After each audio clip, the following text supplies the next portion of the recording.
Welcome to Naturally par José, a podcast on health and well-being. I am your host, José Fortin. During our last episode, we saw the roles of the different hydrosoluble vitamins and safe ways to ensure we have enough of all these vitamins. In this episode, we will explore the roles of fat-soluble vitamins and how to safely ensure we have sufficient levels. In this category, we find vitamin A, D, E, and K. As a reminder, these are the vitamins our body can accumulate and put some in storage for later use. For that reason, it is much easier to have an excess of those vitamins, and particularly in the case of vitamin A and vitamin D. Let us start with vitamin A. Beta carotene is a dietary precursor of vitamin A and is first converted to retinol, an essential component for vision, and subsequently converted to retinoic acid, the active form of vitamin A, used for processes involving growth and cell differentiation. Dietary beta carotene reduces general inflammation in the body by acting directly on the C-reactive protein and white blood count. It has antioxidant activities by preventing the degradation of fats, also known as lipid oxidation, and by preventing free radical damage to DNA, which can be a big cause for the formation of genetic disease or abnormal cells. It is also associated with a reduced risk of cardiovascular disease. Finally, it also reduces signs of aging of the skin, and this may be because it seems to be involved in an increased production of collagen and a reduction of the harmful effect of ultraviolet rays in the skin. Dietary beta carotene is a key word because the synthetic beta carotene found in supplements seem to have the opposite effect on those same issues. The synthetic form of beta carotene is not metabolized the same way as the dietary form, and the amount available is also a key element since we absorb a lot less of it through diet because the molecules are linked to proteins that prevent their easy assimilation. This ensures the levels stay under control and we do not end up with too much of it in circulation at any time. In smokers, taking a supplement of beta carotene is more of a concern since it was observed that carotenoids tend to break down in smokers and create metabolites that, if not neutralized by other antioxidants, such as tocopherol, also known as vitamin E, or ascorbate in vitamin C, could lead to increased risk of lung cancers, other type of cancers, and even heart problems. Those harmful metabolites have an impact at various levels on the risk of cancer incidence. They increase the binding of carcinogenic metabolites to DNA, a cause for cells to become cancerous. They also inhibit gap junction communication between normal cells and tumor cells, which affect the containment of abnormal cells in the body. And they can activate certain compounds into their highly carcinogenic form, a form in which they are more likely to cause a cancer, which means smokers should be particularly wary of supplements containing beta carotene. Vitamin A comes in different active forms, but the most potent form is all-trans retinol, the form that is found in the diet. As mentioned previously, vitamin A is one of the two vitamins that we can take in excess. Hypervitaminosis A usually occurs when someone takes doses of more than 25,000 international units daily for more than 6 years. However, toxicity levels are influenced by patient-specific factors such as dosing regimen, vitamin form, chronic conditions, medication intake, and food intake. The most common symptoms of excess vitamin A are various dermatologic symptoms, diarrhea, nausea, anorexia, abdominal discomfort, and vomiting. In severe cases, it can even trigger symptoms mimicking depression or schizophrenia, cause a coma, or even result in death. Excess vitamin A can particularly occur when the intake exceeds the liver storage capacity or when the liver is not functioning properly. It is also recommended to be careful about taking vitamin A with certain medication containing retinoids such as Accutane for acne problems, hepatotoxic medications because they will reduce the capacity of the liver to regulate vitamin A concentrations, tetracycline-based antibiotics, and anticoagulants. For that reason, it is highly recommended that if you are presenting a deficiency in vitamin A, to stick to a maximum dosage of 10,000 international units a day and to check with your doctor if taken for more than a few months. Remember that we can put some in storage and that long-term supplement intake is rarely necessary. Here are the different known roles of vitamin A. At skin level, vitamin A is particularly important for controlling inflammation in many skin problems, stimulates collagen production, helps ensure the integrity of the epithelial layers in the skin, and helps in the healing during injuries or skin problems. It is said to have a similar effect on the mucous membrane in the body, the mucous membrane of the digestive tract, the respiratory system, the urinary system, and the reproductive system. In our immune system, vitamin A helps the differentiation and activation of our B lymphocytes, which are essential for specific immunity and the manufacture of antibodies against viruses and bacteria that attack us. It also helps maintain our levels of killer T cells that flush out infected or abnormal cells. And it may have a stimulating effect on the production of cytokines that regulate the inflammatory response of the immune system. In terms of vision, vitamin A is necessary to maintain the health of the epithelium of the conjunctiva and the cornea. It has a particularly key role in the transformation of light into a nerve signal, and it plays an essential role in night vision. Vitamin A deficiency affects night vision, which can even progress to complete blindness if left untreated. In our blood, vitamin A helps in the use of iron and the prevention of anemia. This is largely because vitamin A helps the maturation of hematopoietic cells in the bone marrow. Hematopoietic cells are immature cells that can develop into all kinds of blood cells, including white blood cells, red blood cells, and platelets. Vitamin A also helps the liver and kidney make erythropoietin, an hormone that stimulates the production of red blood cells. In cases of multiple sclerosis, vitamin A has shown that it can help reduce the undesirable complication of fatigue and depression by acting directly on inflammation, which is believed to be the main cause of these symptoms. In the bones, there are vitamin A receptors on osteoblasts and osteoclasts, which would help regulate bone production. A lack, as much as an excess, of vitamin A would have a negative effect on these functions. This is why, in older people who have more difficulty metabolizing vitamin A, this would increase the risk of osteoporosis. It is therefore particularly important to keep the liver healthy to minimize this risk. In embryo, vitamin A is important for the development of the nervous system, limbs, lungs, heart, eyes, and ears.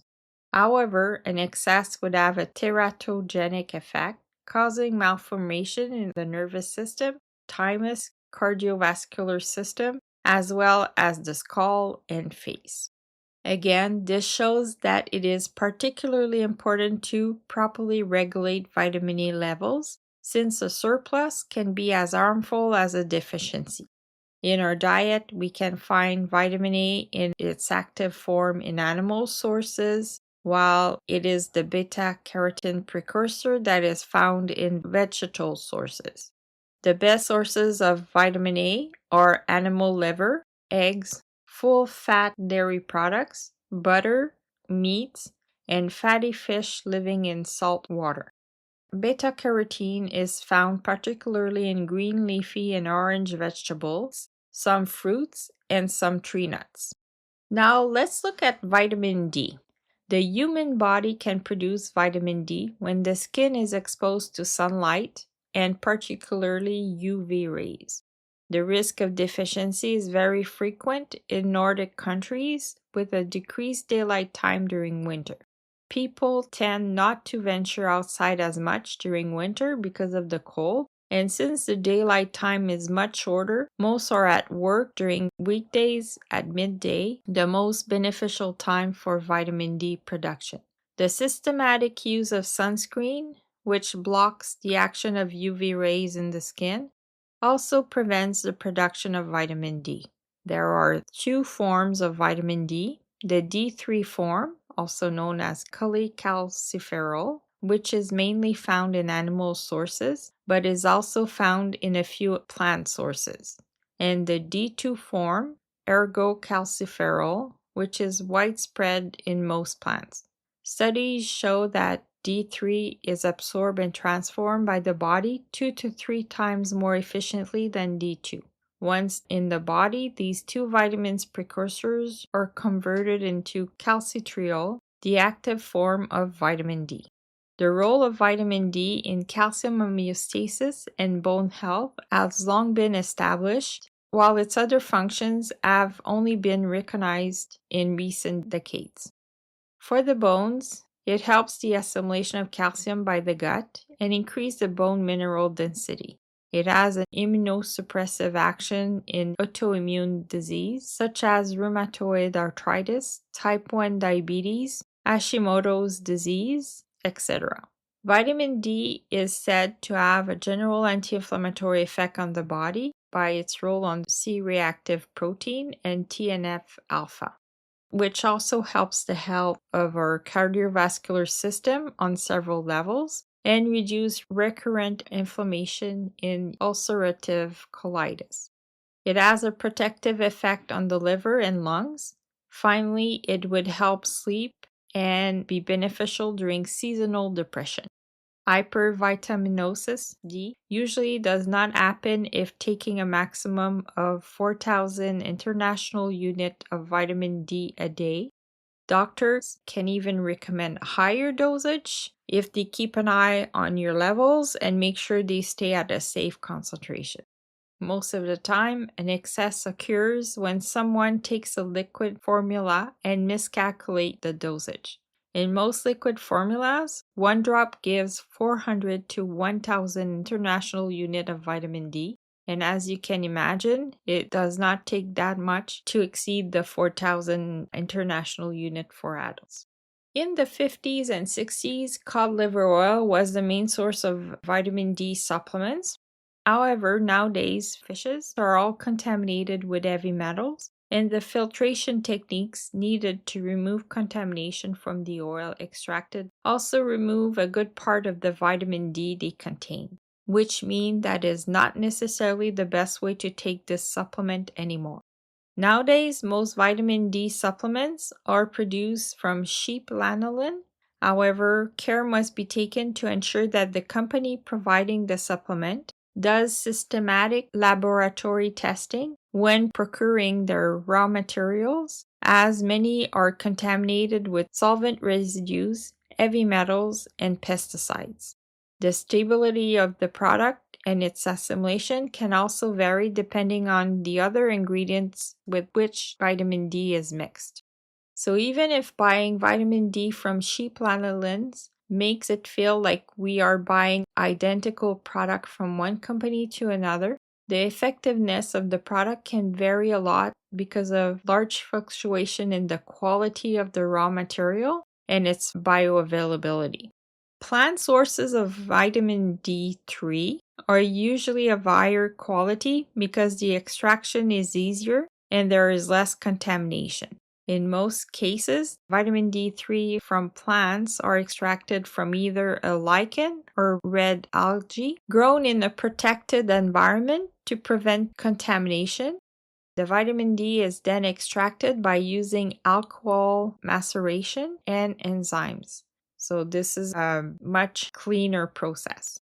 Tomato leaves could also soon be added to these options, as a patent was filed in 2018 for such a supplement, and extraction is carried out via supercritical CO2. The best dietary source of vitamin D are fishes, eggs, and fortified milk. For vitamin E, the assimilation seems to be the same in its different forms. For example, the three most common ones are alpha tocopherol, acetate, or ester succinate. However, alpha tocopherol exists as 8 different stereoisomers, but it's only the D-alpha tocopherol, its form naturally found in food, which is easily used by the body. Synthetic forms of vitamin E are not as effective, and if you look at the ingredient list on the label, beside vitamin E, you will see the form of the supplement in brackets, and the D at the beginning is really important. If you see D-alpha tocopherol, this means it's a natural source. While if you see DL-alpha tocopherol or just alpha tocopherol on its own, this means that you're looking at a synthetic vitamin, and synthetic will be a lot less effective than its natural alternative. Since it's a fat-soluble vitamin, for people who have problems with fat assimilation, this specific vitamin can also be found in a water-soluble form because it has been mixed with natural solvents that will help dissolve it in water. High doses of vitamin E are not recommended as it can have very mixed effects. For that reason, it's strongly recommended to stick to a maximum dose of 400 international units per day. Vitamin E has a general antioxidant role in our body to neutralize free radicals and prevent oxidative damage that can be caused to our cells. It has a supporting effect on our immune system in general. It reduces inflammation in the body by helping in the regulation of prostaglandins and reducing the oxidation of phospholipids as well as the release of arachidonic acid. It is particularly recommended to reduce oxidative damage in heart disorders and to reduce the symptoms of the premenstrual syndrome. In the case of vaginal dryness, the insertion of a natural vitamin E 400 international unit gel cap in the vaginal tract at bedtime can help improve the situation. Dietary sources of vitamin E are cold-pressed vegetable oils, wheat germ oil, seeds, nuts, animal fats, meats, poultry, and some vegetables such as tomatoes, asparagus, spinach, and avocado. Vitamin K is a group of fat-soluble compounds called naphthoquinones.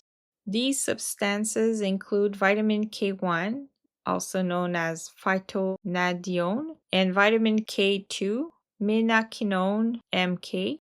Deficiencies are extremely rare and usually occur with severe malnutrition, prolonged antibiotic use, or when a large part of the intestines are removed. Vitamin K plays a key role in blood clotting and in bone building. It also plays a role in the prevention of arteriosclerosis and the formation of cataracts. K1 food sources are green leafy vegetables, broccoli, Brussels sprouts, vegetable oil, and margarine.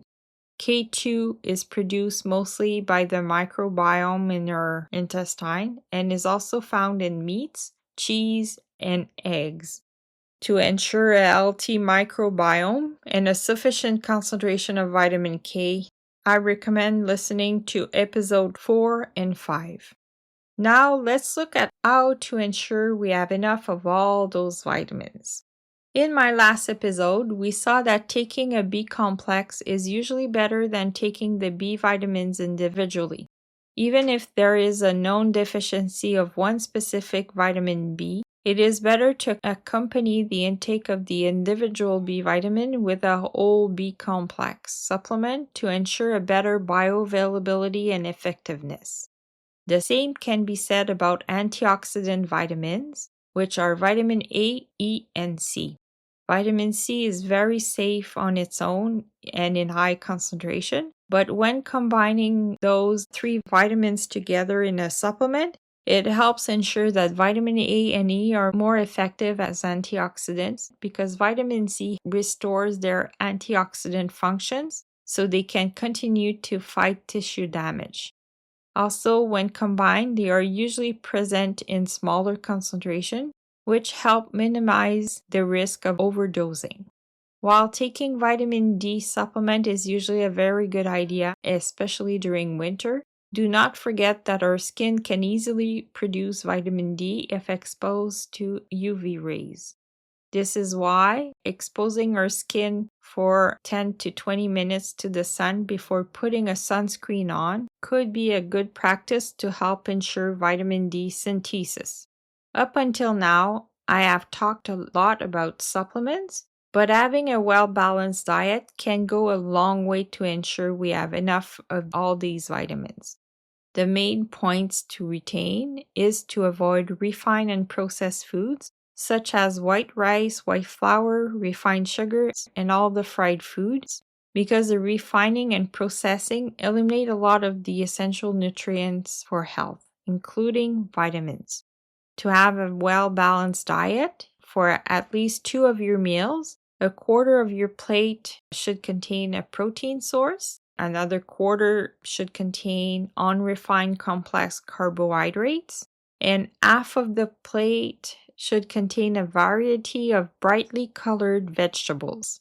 Fruits are digested quickly and can ferment easily, and are usually better eaten on their own as snacks between meals. Having at least 2 fruits a day and 5 to 7 different vegetables a day bring a very good variety of nutritional elements.